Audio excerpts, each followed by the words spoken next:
950 سال تک اپنی قوم کو اللہ کی طرف بلانے والے اللہ کے جلیل القدر پیغمبر حضرت نوح کی داستان قرآن میں کئی مقامات پر بیان ہوا ہے۔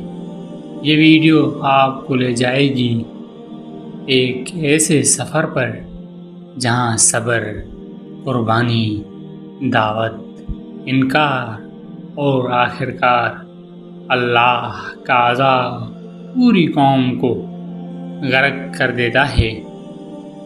یہ داستان صرف تاریخ نہیں بلکہ ہمارے لیے ایک عظیم سبق ہے۔ دیکھیں مکمل واقعہ۔ آئیے چلتے ہیں اپنے سفر پر۔ یہ قصہ ہے ایک عظیم پیغمبر کا۔ یہ داستان ہے صبر، ایمان اور قربانی کی۔ یہ عبرت ہے ان کے لیے جو آج بھی حق کو جھٹلاتے ہیں۔ یہ قصہ ہے حضرت نوح علیہ السلام کا۔ حضرت نوح اللہ کے وہ پرہیزگار نبی تھے جنہیں اللہ تعالیٰ نے اس وقت مبعوث فرمایا جب انسانوں نے توحید کو چھوڑ کر بت پرستی اختیار کر لی تھی۔ قوم اندھیرے میں ڈوب چکی تھی، پتھروں کو خدا مانتی تھی، آسمانوں کی طرف دیکھنا چھوڑ دیا تھا۔ ایسے میں رب کائنات نے ایک نور بھیجا جسے نوح علیہ السلام کہا گیا۔ ہم نے نوح کو اس قوم کی طرف بھیجا۔ نوح علیہ السلام نے اپنی قوم کو دن رات چپکے چپکے اور علانیہ ہر طریقے سے اللہ کی طرف بلایا۔ 950 سال تک ہر دن، ہر رات، ہر لمحہ وہ بس ایک ہی پیغام دیتے رہے: اے میری قوم، صرف اللہ کی عبادت کرو، اس کے سوا تمہارا کوئی معبود نہیں۔ لیکن لوگ اندھے ہو چکے تھے۔ بڑے بڑے سردار، مالدار لوگ کہتے: اے نوح، تو ہماری طرح ایک عام انسان ہے، تجھے ہم کیوں مانیں؟ نوح علیہ السلام کو جھٹلایا گیا، ان کا مذاق اڑایا گیا، گالیاں دی گئیں، یہاں تک کہ قوم کے لوگ اپنے کانوں میں انگلیاں ٹھوس لیتے تاکہ ان کی آواز بھی نہ سن سکے۔ لیکن نوح کا صبر پہاڑ سے بھی مضبوط تھا۔ بے شک ہم نے اپنی قوم کو دن اور رات بلایا، لیکن میری پکار نے ان کے فرار میں اضافہ ہی کیا۔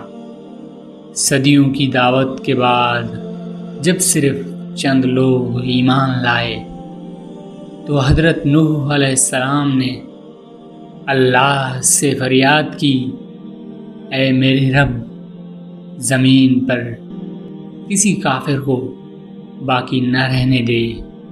اللہ تعالیٰ نے جواب دیا: اے نوح، اب تم ان کے لیے دعا نہ کرو، ہم ان پر عذاب نازل کریں گے۔ اللہ کا حکم آیا ہماری نگرانی میں اور ہمارے حکم سے کشتی بناؤ اور ان ظالموں کے بارے میں بات نہ کرو، یہ سب غرق کیے جائیں گے۔ نوح علیہ السلام نے کشتی بنانی شروع کی۔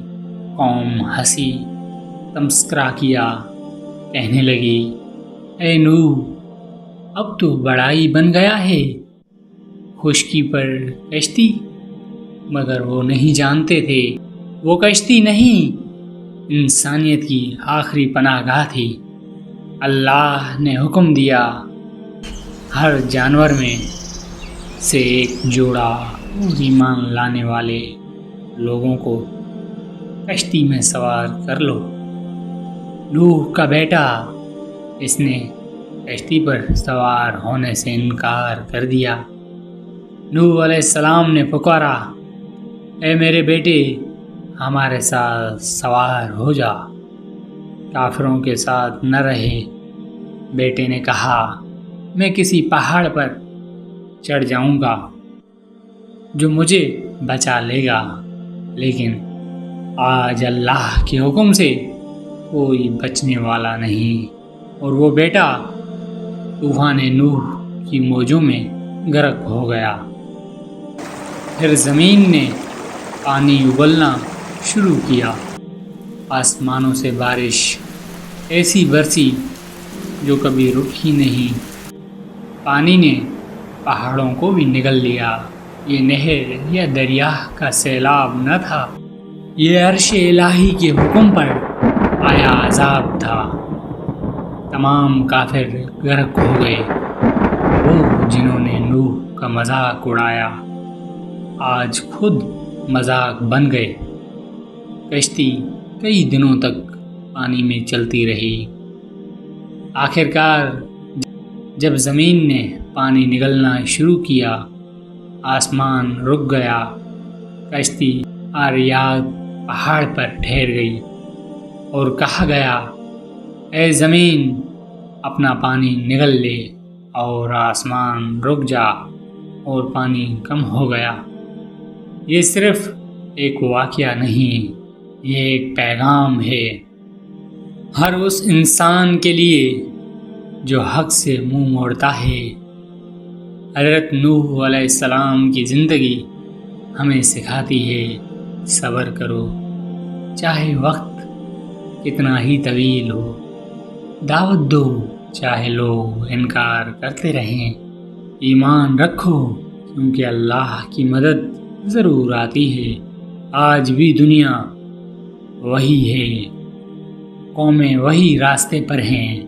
اگر ہم نے نوح کی قوم سے سبق نہ لیا تو طوفان پھر آئے گا، مگر شاید اب کشتی نہ ہو۔